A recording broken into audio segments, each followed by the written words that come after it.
السلام علیکم ورحمۃ اللہ وبرکاتہ۔ ہمارے جو قرآنسٹ بھائی لوگ ہیں، ہمارے جو اہل قرآن جو اپنے آپ کو بلاتے ہیں وہ بھائی ہے، ان کے لیے ایک پیغام یہ ہے کہ بے شک آپ نے صحیح آئیڈینٹیفائی کیا ہے کہ لوگوں نے قرآن کو چھوڑ دیا، لیکن میرے بھائی آپ ایک چیز سمجھیے کہ قرآن میں اطیع اللہ و اطیع الرسول دونوں کی اطاعت کرنے کے لیے بولا گیا ہے، ٹھیک ہے؟ تو یہ جو قرآن ہم لوگ کو دی گئی ہے، یہ کوئی پہلی کتاب نہیں ہے، یہ دین کی کوئی پہلی کتاب نہیں ہے، یہ دین کی آخری کتاب ہے۔ تو کیونکہ یہ دین کی آخری کتاب ہے اور ہمیں یہ تھرو رسول دی گئی ہے، ہمیں اس طرح سے ڈائریکٹلی نہیں دی گئی ہے، ڈائریکٹلی ہمیں رسول کے تھرو دیا گیا ہے، یا رسول نے ڈائریکٹلی امت کو یہ قرآن دی ہے، تو ہمیں قرآن اور سنت دونوں کو ماننا پڑے گا، کیونکہ وہ جو دین جو آدم علیہ السلام سے چلتی ہوئی آئی ہے، اس کا آپ کیا کریں گے؟ ایک دین جو ہے وہ رسول اللہ صلی اللہ علیہ وسلم سے تو سٹارٹ نہیں ہوئی ہے، وہ قرآن سے تو سٹارٹ نہیں ہوئی ہے۔ تو آپ یہ بات سمجھیے کہ جو دین ہے یہ آدم علیہ السلام سے سٹارٹ ہے، تو جو آدم علیہ السلام سے سٹارٹ ہے تو وہ دین جو ہے وہ تو ہم لوگ کو بھی فالو کرنا پڑے گا، ٹھیک ہے؟ تو جب ہم لوگ کو دین فالو کرنا ہے، ٹھیک ہے، تو ہمیں پھر سنت بھی فالو کرنا ہوگا، کیونکہ سنت کچھ نہیں ہے، بس ایک پریکٹیکل دین ہے کہ نماز کیسے پڑھنا ہے، روزہ کیسے رکھنا ہے، کیونکہ اس سے پہلے کی امت نماز بھی پڑھتی تھی، روزہ بھی کرتی تھی، حج بھی کرتی تھی، زکوٰۃ بھی کرتی تھی، اس کا طریقہ قرآن میں نہیں دیا گیا ہے۔ یہ جو ٹریڈیشنلسٹ بولتے ہیں نا کہ اس کا طریقہ قرآن میں نہیں ہے، حدیث میں بھی نہیں ہے پوری طریقے سے کلیئر کٹ، ٹھیک ہے، وہ میں الگ بتاؤں گا، لیکن یہاں پر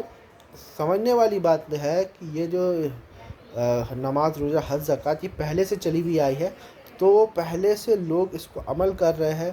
ایون مشرکین مکہ اس کے اوپر عمل کرتے تھے، تو جب یہ اور اس میں کوئی بہت ساری بدعتیں انہوں نے داخل کر دی تھی، تو رسول اللہ صلی اللہ علیہ وسلم نے آیا اس بدعتیں کو ہٹایا ہے، تو جو دین پہلے سے چل رہی تھی اس کا تنہا ماخذ جو ہے وہ قرآن نہیں ہے، اس کا تنہا ماخذ جو ہے وہ رسول اللہ صلی اللہ علیہ وسلم ہے، کیونکہ ان کے تھرو ہمیں قرآن ملی ہے، ان کے تھرو ہمیں دین ملا ہے پورا کا پورا۔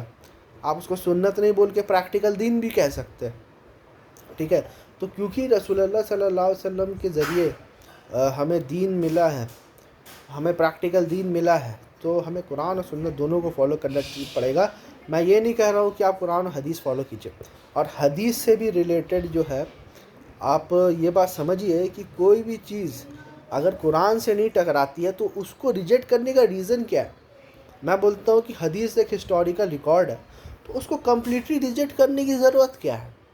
وہ چیز قرآن سے اگر نہیں ٹکرا رہی ہے تو وہ تو ہمارے لیے ایک ٹریجر ہونا چاہیے، ہم کو پتہ ہونا چاہیے کہ ہماری ہسٹری کیا ہے، رسول اللہ صلی اللہ علیہ وسلم نے کیا کیا نہیں کیا۔ ہاں یہ بات یہ چیز مانتا ہے کہ بہت ساری چیزیں ایسے بھی مل گئی ہے جو قرآن کے خلاف ہے، جو عقل عامہ کے خلاف ہے، میں اگری کرتا ہوں، لیکن اس کا مطلب یہ تو نہیں ہے کہ جو قرآن کے مطابق جو حدیث ہے،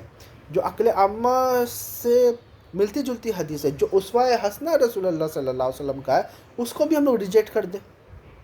تو آپ ہم لوگ کو قرآن کو ایز اے فلٹر یوز کرنا چاہیے، and we need to accept حدیث اینڈ ریجیکٹ حدیث، ناٹ ٹو ریجیکٹ حدیث ان ٹوٹیلٹی۔ آپ کیا سائنس کو کمپلیٹلی ریجیکٹ کرتے ہو؟ آپ کیا ہسٹری کو completely as a field reject کرتے ہو؟ آپ کیا کوئی بھی پولیٹیکل سائنس کو جو آپ کمپلیٹلی ریجیکٹ کرتے ہو؟ آپ نہیں کرتے ہو، حالانکہ پالیٹکس میں کتنا کرپشن آ چکا ہے، لیکن آپ یہ نہیں بولتے کہ پالیٹکس نہیں ہونا چاہیے، آپ یہ بولتے ہو کہ ایک گورننس کے لیے اچھی پالیٹکس ہونا چاہیے اور فلٹر کرنا چاہیے کرپشن کو۔ تو اسی طرح سے میرے بھائی آپ ایز اے قرآن کو سورس بنا کر جو ہے، قرآن کو اصل بنا کر جو ہے، دین میں جو بدعتیں داخل ہو گئی، دین میں جو شرک داخل ہو گیا ہے، دین میں جو غلط روایت داخل ہو چکا ہے، اس کو آپ فلٹر کر سکتے ہو، لیکن کمپلیٹلی ہر چیز کو ریجیکٹ کرنا is not something as a part of دین۔ So I wish that I have explained this well to you, and I would say that you have identified the problem, but your solution is wrong.